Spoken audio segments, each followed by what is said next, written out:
हमारी सरकार ने मछली पालकों की बीमा राशि को 1 लाख रुपए से बढ़ाकर 5 लाख कर दिया है। उनकी नावों को आधुनिक बनाने के लिए हमारी सरकार सब्सिडी भी दे रही है। भाइयों और बहनों, भाजपा की डबल इंजन सरकार गरीब कल्याण के लिए बड़ी योजना चलाने के साथ ही इंफ्रास्ट्रक्चर पर रिकॉर्ड इन्वेस्टमेंट कर रही है। आप खुद देख रहे हैं देश में कितनी तेजी से रोड, रेल, एयरपोर्ट का विस्तार हो रहा है। इस वर्ष के बजट में इसके लिए 11 लाख करोड़ रुपए रखे गए हैं, जबकि 10 वर्ष पहले इंफ्रास्ट्रक्चर पर 2 लाख करोड़ रुपए से भी कम खर्च किया जाता था। जहां भी विकास के प्रोजेक्ट चलते हैं, वहां रोजगार की नई संभावनाएं जन्म लेती हैं। इससे हर व्यक्ति की कमाई बढ़ती है। साथियों, हमारी सरकार गोवा में कनेक्टिविटी बेहतर करने के साथ ही इसे लॉजिस्टिक हब बनाने के लिए भी काम कर रही है। हमने जो गोवा में मनोहर इंटरनेशनल एयरपोर्ट बनाया है, उससे लगातार राष्ट्रीय और अंतर्राष्ट्रीय उड़ानें जुड़ रही है। पिछले साल देश के दूसरे सबसे लंबे केबल ब्रिज न्यू जुआरी ब्रिज का लोकार्पण किया गया। गोवा में इंफ्रास्ट्रक्चर का तेज विकास, नई सड़कें, नए पुल, नए रेलवे रूट, नए शिक्षा संस्थान, सभी कुछ यहां के विकास को नई गति देने वाले हैं। साथियों, भारत हमेशा से नेचर, कल्चर और हेरिटेज की दृष्टि से समृद्ध रहा है। दुनिया में लोग अलग अलग तरह के टूरिज्म के लिए अलग अलग देशों में जाते हैं। भारत में हर प्रकार का टूरिज्म एक ही देश में एक ही वीजा पर उपलब्ध है। लेकिन 2014 से पहले जो सरकार देश में थी, उसने इन सभी पर इतना ध्यान नहीं दिया। पहले की सरकारों में पर्यटक स्थलों के विकास के लिए, हमारे समुद्री किनारों के विकास के लिए, द्वीपों के विकास के लिए कोई विजन नहीं था। अच्छी सड़कों, अच्छी ट्रेनों और एयरपोर्ट की कमी के कारण अनेक पर्यटक स्थल गुमनाम रहे। बीते 10 वर्षों में से ये सारी कमियां हमने दूर करने का प्रयास किया है। गोवा की डबल इंजन सरकार भी यहां पर्यटन की संभावनाओं को विस्तार दे रही है। हमारा प्रयास है कि गोवा के अंदरूनी इलाकों में इको टूरिज्म को बढ़ावा मिले। इसका फायदा सीधे उन इलाकों में रहने वाले लोगों को होगा।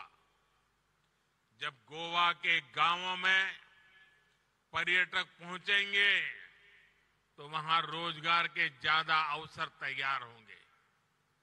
पणजी से रीस मगोस को जोड़ने वाला रोपवे बनने के बाद यहां पर्यटकों की संख्या और बढ़ेगी। इस प्रोजेक्ट के साथ आधुनिक सुविधाएं भी डेवलप की जाएगी।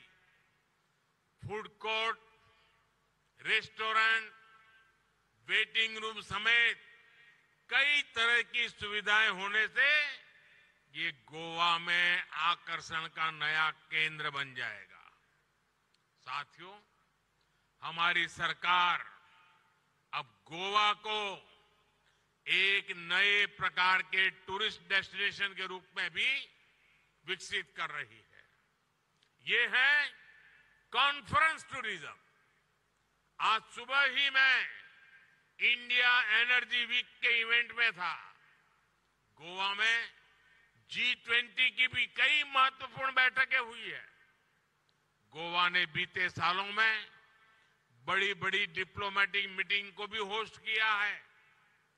World table tennis championship, world beach volleyball tour, FIFA under 17 women football world cup, 37वें नेशनल गेम्स, इन सभी का आयोजन भी गोवा में हुआ है। ऐसे हर इवेंट से पूरी दुनिया में गोवा का नाम और गोवा की पहचान पहुंच रही है। आने वाले सालों में डबल इंजन सरकार गोवा को ऐसे आयोजनों का बड़ा सेंटर बनाने जा रही है।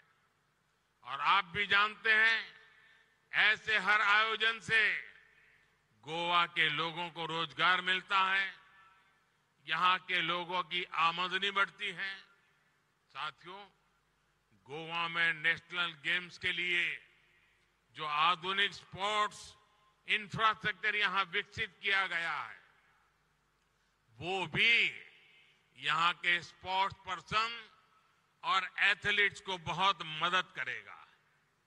मुझे बताया गया है कि जब गोवा में विकसित भारत संकल्प यात्रा चल रही थी, तो उस दौरान नेशनल गेम्स में हिस्सा लेने वाले गोवा के खिलाड़ियों का सम्मान भी किया गया था। मैं गोवा के ऐसे हर युवा खिलाड़ी को फिर से बधाई देता हूं। और साथियों, जब खेलों की इतनी बात हो रही है, तो गोवा के फुटबॉल को कौन भूल सकता है। आज भी गोवा के फुटबॉल खिलाड़ी, यहां के फुटबॉल क्लब देश और दुनिया में अपनी पहचान रखते हैं। फुटबॉल जैसे खेल में अमूल्य योगदान के लिए गोवा के ही ब्रह्मानंद संखावकर जी को हमारी सरकार ने 2 साल पहले पद्म पुरस्कार से सम्मानित किया था।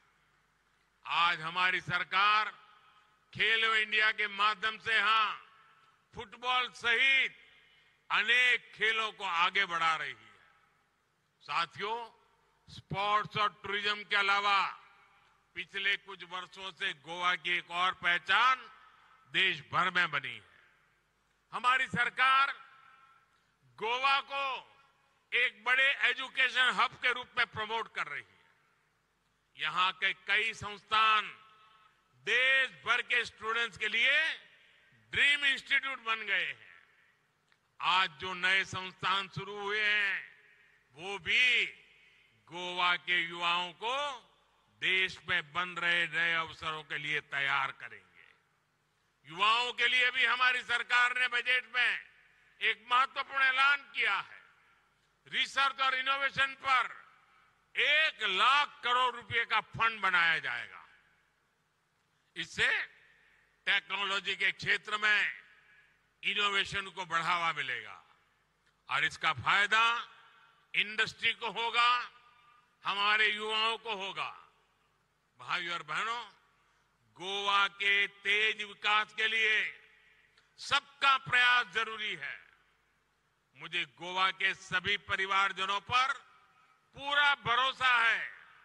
मुझे विश्वास है कि मोदी की गारंटी से गोवा के हर परिवार का जीवन बेहतर होगा। फिर एक बार आप सभी को इन विकास कार्यों की बहुत बहुत बधाई देता हूं। बहुत बहुत धन्यवाद। भारत माता की, भारत माता की, भारत माता की। बहुत बहुत धन्यवाद। यही समय है, यही समय है।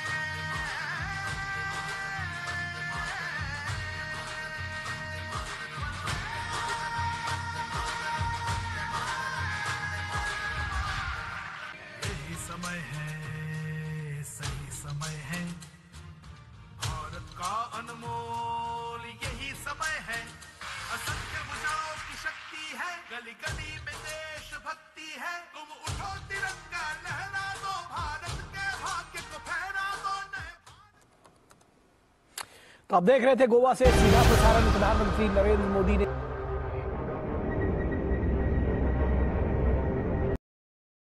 Wouldn't you like the freedom to